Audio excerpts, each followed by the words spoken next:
And we are live, everyone. My name is Jesse, and I am with Exploring by the Seat of Your Pants. For those joining us for the first time, we're all about bringing conservation, adventure, and science into classrooms around the world.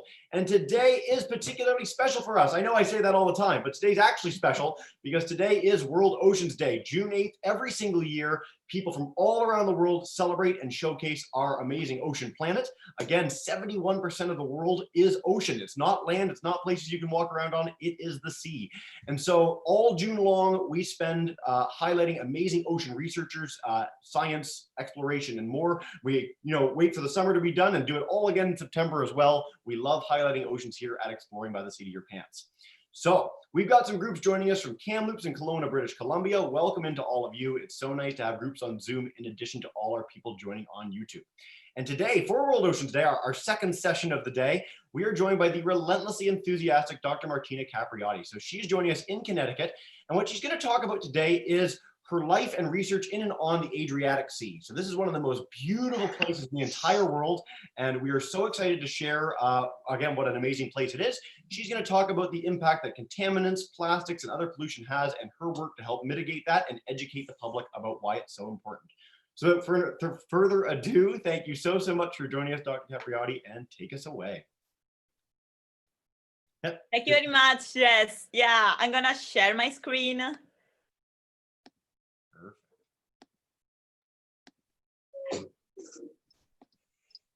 Can you see that? Yep, you're perfect. Good Great. to go. Thank you so much for the introduction. Yes, I'm a marine biologist and a National Geographic explorer. I'm originally from Italy, from a little town called San Benedetto del Tronto. It's really, really nice on the Adriatic Sea coast. And I actually invite all of you to stop by this town if you travel to Italy, because it's really worth. I actually was born and grew up on the Adriatic Sea, so I always had a special affection for the sea and for the water in general. I met the sea a few days after I was born. I started to swim when I was really, really young. And when I was a teenager, I also became a lifeguard. And I'm currently continue to collaborate with FISA, the Italian Federation of Aquatic Rescue. And when I was a teenager, I also started to scuba dive. And during my first scuba dive, I was can say, literally mesmerized by the beauty of marine environment.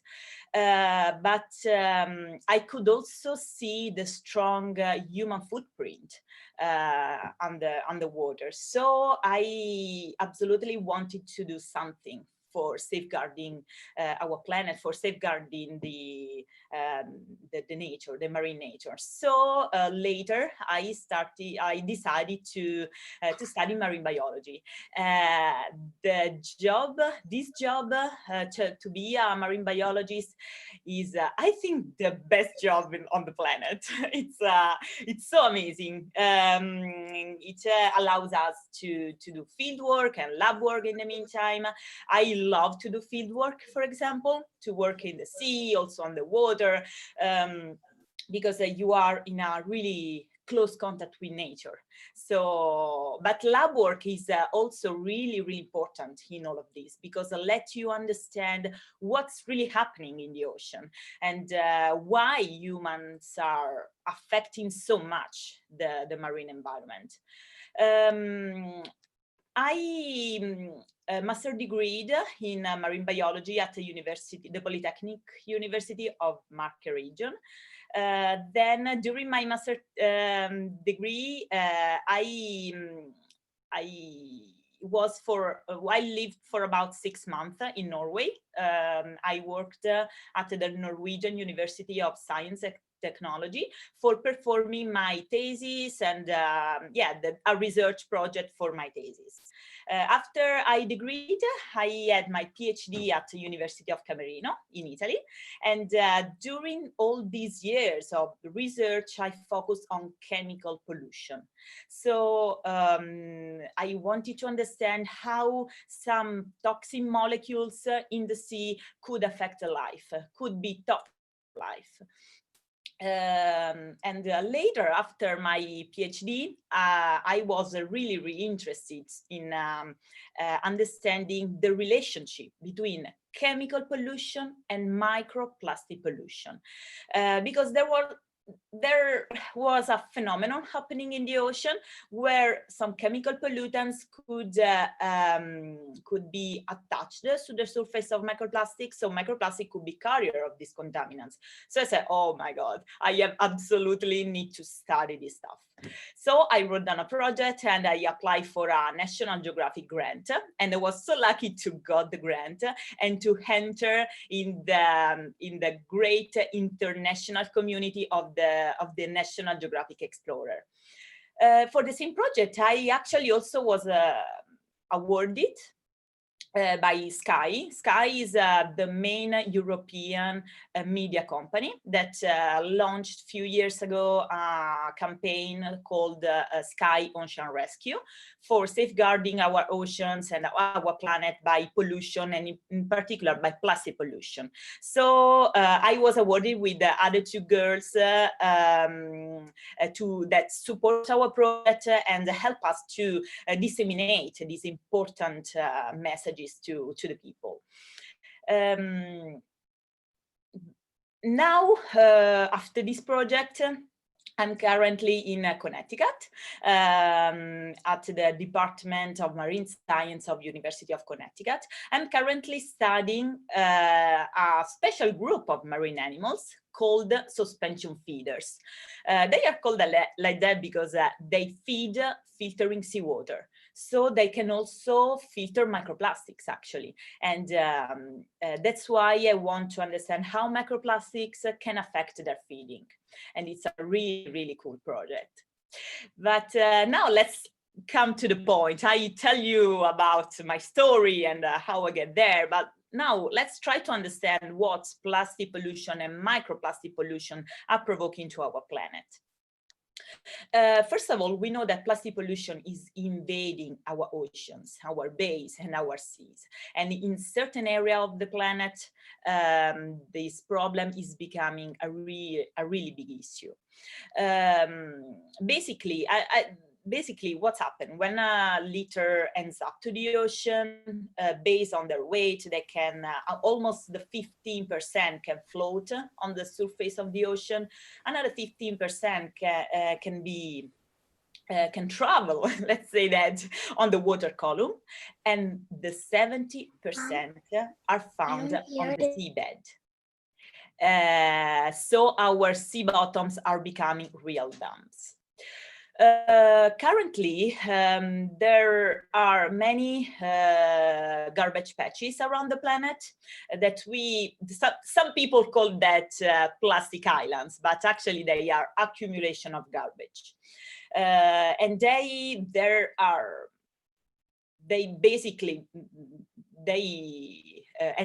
was formed, let's say that, because when litter enter in the ocean, they are transported by the big ocean currents and that accumulate all this garbage in these areas. And we generally speak about plastic because almost 80% of this garbage is made of plastic. What these plastic in the ocean are provoking? So now I'm gonna show you some really sad pictures. I'm sorry for that, but this is what is really happening in our planet. There are many animals, sea turtles, dolphins that are trapped in fishing nets that are abandoned in the seas. And there are many animals that unfortunately can eat plastic bags in the ocean. So you know that there are many mammals or marine reptiles that breathe with their lungs, so breathe with the air. So when they eat a plastic bag, unfortunately can literally suffocate. And this happened because a plastic bag in the water column have a really similar shape of jellyfish. And you should know that jellyfish, the favorite food for sea turtle and dolphin and many other animals. So they are not able to see the difference between a plastic bag and a jellyfish. There are also animals that are trapped, literally trapped in the plastics, and they can adapt their body to this plastic. On the left, on the bottom left, you can see a picture of a sea turtle that unfortunately is suffering because there are these marine biologists that are trying to extract a plastic straw from their nose. So please don't use plastic straw anymore. We don't need a plastic straw to have our drink. But one of the problems related to plastic pollution is the ingestion. For example, a few years ago, this is a picture a few years ago of a whale that was found stranded on Norwegian coast, and scientists found in her stomach and digestive tract about 30 plastic bags, about 70 plastic cups, and also they found flip-flops and a great variety of plastic garbage. So it's really, really sad. And there is also another alarming situation with the birds, where they also can accumulate plastic pieces inside their stomach. But there's also a really sad phenomenon where the mommy bird give to the chicks the plastic pieces. So we found actually many chicks with plastics inside their stomach. All these really bad pictures are what we can see. But there is another threat in our ocean. I call that invisible pollution, because we are not able to see them with our eyes, and unfortunately we can see their effect really, really late. And I'm talking about microplastics. By definition, microplastics are plastic particles smaller than 5 millimeters. This is a really simple definition, but microplastic can be really, really tiny. So only the bigger particles are really seen with our eyes. The smallest one are only seen with the microscope. How microplastics ends up to the ocean? So we can group microplastics in primary microplastics and secondary microplastics. So primary microplastics are called like that because plastic companies produce intentionally of this dimension so small this plastic. For example, they want to produce microspheres, microbeads that are incorporated in cosmetics, for example. Then we have the secondary microplastics that are called like that because they become so small in a second moment. So after the degradation process of bigger plastic objects. Indeed, when a plastic litter ends up to the ocean, it's there are many mechanical forces of the waves, and there are also the action of the sun UV, that the sun UV rays that interact with the plastic polymer and promote the fragmentation, and they continue to fragmentate until they become really, really small. But there is also a really interesting group of microplastics in the oceans called microfibers. Microfibers are really, really tiny filaments that basically come from the washing of our clothes, and is specific from our synthetic fiber clothes. So every time that we wash a synthetic fiber cloth in the washing machine, a lot of fibers are released in the environment. And all these microplastics, where can we find them in the ocean? Some of them are found on the surface seawater, others are found in the water column, Others are found also on the sea bottom, but most importantly, many of them are found inside animals. And this because microplastics have the same dimension of plankton, so they can be really easily ingested and confused as plankton. Indeed, for this problem, microplastic can be transferred at every level of the food chain, arriving at the end at the top predator, at the top levels, where humans are included, of course. We actually eat microplastics, guys, every week. And we have the proof because scientists found microplastics in human feces. But the problem is that now we are not sure what these microplastics are provoking in our health. We need more data, we need more research to find out the relationship between microplastics and some adverse effect to the health. But I'm studying a really a sort of another aspect of microplastic pollution, like I said before. That's the role of microplastics are as transporters, so transporters of chemical contaminants. So let's understand a little bit about that. You know, there are in the ocean, unfortunately, there are many chemicals, many molecules that can be toxic for life. Of course, there are some areas of the ocean that are more impacted than others. What are we talking about? For example, we are talking about pesticides that come from basically from the agriculture. We can talk about hydrocarbons that basically come from the oil activities or from the combustion. We can also find phthalates.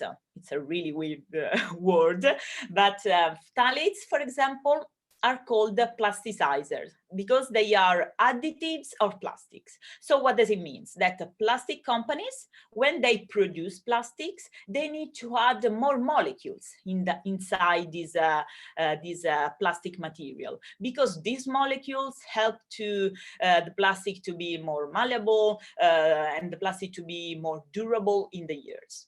And phthalates are one of these categories of contaminants. Actually, phthalates are really interesting because they also have an action as endocrine disruptors. We can talk about that later. And so microplastics in the ocean, unfortunately, have the ability to attract on their surface all these contaminants. And so what's happening that when microplastic, we said that microplastic can be ingested by a great variety of marine animals. So when microplastics are ingested, they can transport inside the animals all these contaminants, and potentially they can transfer these contaminants to the animals itself. Actually, this phenomenon is I'm talking about potentially because actually this phenomenon is observed in the lab in controlled environment, but it's really difficult to study in the environment. So we also, in this case, we need more data, we need more research to understand this kind of phenomenon. During my research in the Adriatic Sea in Italy, I used this special sampling tool called microplastic technique because it helped me to collect all the microplastics from surface water. So I basically took these microplastics, and my aim was to detect all these chemical contaminants on their surfaces. So I apply a certain procedure for isolating all these contaminants from the microplastics. And I created a sort of mixture of microplastics. I like to call there a cocktail of chemical pollutants. And then my aim was to understand what this chemical pollutant was able to provoke. During my previous studies, I focus on the really particular action of chemicals that is called endocrine activity, or also called hormonal activity. So I wanted to understand this cocktail of contaminants was able to provoke at an endocrine level. Indeed, these chemicals, this cocktail of contaminants, and many members of many molecules in this cocktail are called endocrine disruptors. I know that is a really bad word, but basically they act like these molecules, the pollutants, are able to mimic the hormones, not only human hormones, but also the hormones of a great variety of marine animals, because they have a really, really similar chemical structure. So when these pollutants enter a body, are able to create disorders, to create illnesses, and a lot of problems to the health. I can understand that it's not so easy to understand this kind of topics, but I hope that you got the message that microplastics can be dangerous for life and also for humans, also because they can be carriers of these endocrine disruptors, of these pollutants. So I'm really grateful for joining with you this wonderful day, the World Oceans Day. And I don't know if you have any questions or any clarification to my speech. And thank you so much. Thank you so much, Martina. That was amazing. So I'll leave that slide up for a second, and people can check that out later on YouTube, so they can find your Twitter handle. That's perfect. But what we're going to do now is dive in with a bit of a conversation. So our live groups, if you guys have questions, anyone in Miss Paulson's class, let me know in the chat bar or by raising the little blue hand on Zoom. That way, I'll let me know if you have questions. Miss McKay, I will come to you directly. And our groups on YouTube, just let me know where you're joining from. We've got groups from Peru and Chile, our class that's fantastic, that joins from there all the time. Alberta, Ontario, BC, and more. So welcome in, everyone, and share your questions. I'm looking very forward to them. But Martina, I want to kick off with a question of my own. I mean, you are so passionate about all this, both about the work in general and the impacts it can have. Is there a favorite part of your job? Like, is there something that really gets you excited? Oh, wow, that's a good question. Okay, like I said, initially, I really love to work in the environment, in the field, because, you know, you can be in the nature. That's you can feel that you can see with your eyes what's happening in the marine environment. But like I said, working in the lab is also really, really interesting, because it's there that you can understand actually what's happening in the ocean. You go to the ocean to observe or to take samples, but then it's in the lab that you manage to get the results. So actually, every part of my job is, I really appreciate it. So. Every time we get that question asked, that seems to be the answer that all the scientists have. I mean, it's such a exciting thing that scientists all around the world pretty much say that all of our jobs are exciting. It's always good. That's a sign for kids to get into the field. I'm going to go to Miss McKay, joining us in Kelowna, BC. Lucky her. So Miss McKay, if you want to demute your microphone and come on up for a question, you are good to go. Hey, awesome. I'm just waiting. I have my other teaching partner with my students sending questions in. But anyways, I was going to ask, what would you say is the most important thing that we as just general citizens can do every day to change the amount of plastics entering our oceans? Nice. So thank you very much, because this is a really, really interesting question. First of all, the majority of the plastic in the ocean come from the single-use plastic. So we are talking about plastic bottles, plastic caps, plastic cutleries, plastic straws. So avoiding the use of these items in our life is a really big step, because we not only can avoid that this plastic ends up to the ocean, but we solve the problem at the origin. And actually, it's also really easy to avoid the use of single-use plastic. For example, if we need to have a drink, we can use a reusable bottle. If we are outside our home and we need our meal to have lunch, we can bring with us a reusable cup, a reusable knife and forks. It's not so difficult to change our normal habits. Another thing that I don't know if you remember, I was talking to you about microfibers, and many microfibers are made of synthetic fabric. So of course, when we go shopping, if we want to select, we can apply, how can I say, we can select intentionally our t-shirt or our pants made with natural fibers like cotton, wool, silk. We have many choices in this. Fantastic. I'm so glad we got that question. Caitlin, you took my question I was going to ask at the very end. You put it right in the middle. Way to go. Way to throw me off. No, it's fantastic. And that's the thing about microplastics and marine plastics in general, is that this is an issue that there's no politics on. No one wants plastics filling the ocean. No one wants these things to happen. And there's so much we can do at home to help. So what I'll do too is I'll pass in the chat bar and to all our live groups some great links on some more ways that you can do take action in your homes. But that's a really great start.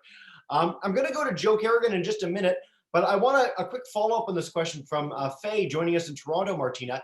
She wants to know, so you mentioned buying natural fibers is great. How else can we reduce or stop fibers from going from our wash into lakes, rivers, and oceans? Yeah, there are currently some, okay, I'm not here to do marketing, but there are some tools that we can use inside the washing machine during the washings that can trap all these microfibers, avoiding that these microfibers are released with the water release of the washing machine. So all the microfibers basically are trapped in this bowl, generally have a bowl shape, are trapped in this bowl, and we can avoid that they are released. Fantastic. This is a question that gets brought up every time we talk about microplastics. So there is a lot of stuff out there. I encourage you guys to check that out again. Really easy to find on Google. So check that out when you're done as well. All right, I'm going to go to Joe's group. Just need to demute your own microphone because it's not letting me do that right now. And then you'll be good to go. Go for it, Joe. What is the worst plastic that we throw in the ocean? Nice question. The worst, like I said, single-use plastics is the most abundant. So I think for me is the worst because like I said, when these plastic objects ends up to the ocean, they, after many months, after many years, they start to degrade. They are subjected to the sun rays, and they start to fragmentate. Fragmentate means that they break down in thousands of really, really tiny particles, the microplastics. So I think that single-use plastic is the worst. So single-use, Martina, just in case, I've heard this question many times and sometimes it means different things. Is there a specific type of plastic? Like there's polypropylene, there's different types that way. Is there any one that we've identified as being really toxic? I mean, it's all bad. We recognize that, but is there anything in your research that highlights anything that's really, really bad, so to speak? Oh, okay, actually there is a really interesting question because, yeah, we know that there are many polymers. So plastic polymers. So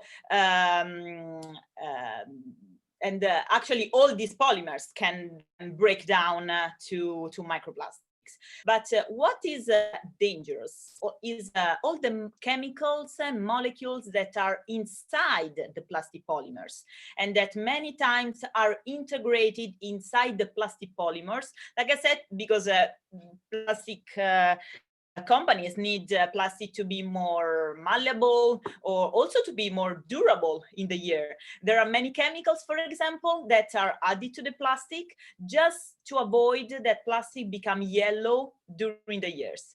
Yeah. Oh, you're good to go. I actually made an example earlier. I call that phthalates. Phthalates are one of this category of chemicals that can provoke that. Yeah, perfect. Thank you so much, Martina. A quick note for Ms. Paulson students, please don't start sharing your screen and drawing on it. That is very distracting for our presentations. We want to keep on Martina. We'll do a presentation with you later, but that's on the after Oceans Week is done. We'll come back to you guys. All right, again, Ms. Paulson's group, if you guys want to let me know, share questions in the chat bar, I will come to you. Ms. McKay, I'll come to you back in a second. I wanted to pass along a question on YouTube from Brooklyn and Rain, who joined us for so many programs. So they wanted to know, are there species specifically that are most affected by plastic in the oceans? Is there anything that really jumps out? Again, bad for everything. Nothing loves plastic in the oceans, but is there any species that is really affected, Martina? Can you hear me? Yep, you're good. Oh, okay, good. Okay. Yeah, actually, that's also another really interesting question because, for example, if we think about plastic pollution, so not microplastic, but big plastic object, I already show you many cases of sea turtles or whales. There are also dolphins that ingest these plastic objects, and these plastics in the stomach can't be digested. So sometimes they can be eliminated with the feces, but many times they can't be eliminated. So they remain in the stomach. And one of the problems associated with this phenomenon is that the stomach is full of plastic. So when the stomach is full, the animal seems to feed less and less. Because he can't feel the hungry. And in addition, even if this animal ingests real food, these nutrients are less and less absorbed by the organism. So the problem is related to the point is that the animals the health of these animals are threatened, and if they are baby, so cheeks, for example, or are really young, they are a lot of difficulties to develop because they don't get enough nutrients. So yeah, that's one of the main problems. Then we have other kind of animals that also in this case, they ingest microplastics, but they can also ingest microplastics. So some of you can think, okay, if we ingest microplastic and we eliminate, what's the problem? One of the problem is that, like I said, the microplastic can be transporters of all these chemical contaminants. So, we also observed that that there are many evidences that show how these microplastics in the intestine can release these contaminants, and these contaminants are absorbed by the animal and can bioaccumulate inside the animals. So this is another side of the problem. And actually what's also happening, some scientists also found that secondary microplastics, so secondary microplastics are those microplastics that can have a really angular shape. I show you some pictures earlier. They can actually hurt the inner side of our stomach, or of the intestine of many fishes or many animals. And so they can trigger a sort of immune reaction. And yeah, so if I answer the question. No, that's fantastic. And again, it's, you know, I like to use the analogy, if you're at home and you're a kid, would you eat a plastic bag? No, right? Like this is, you would know instinctually that would be a bad thing to do, and animals don't necessarily have that luxury. And again, think it's something like a jellyfish or something small that they eat. So this is a serious problem, and it's a serious problem in a variety of ways. And that's why work like Martina's is so important. So we're so glad you guys can all join us today. All right, I'm going to do go to Miss McKay. I'm going to take a few more questions. So Miss McKay, if you want to demute your mic, come on up, and then we'll take a couple more after that. Go for it. All right, I have a question from my student Lexi, and she's wondering, what's your favorite animal, and what's the most interesting animal that you have ever seen or studied? Ooh. Wow. No pressure. That's the most difficult question.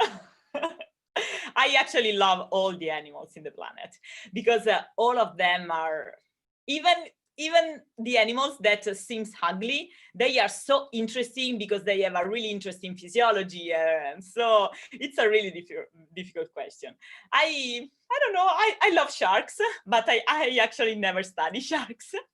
And but one of the animals that I'm really affected to are sea turtles.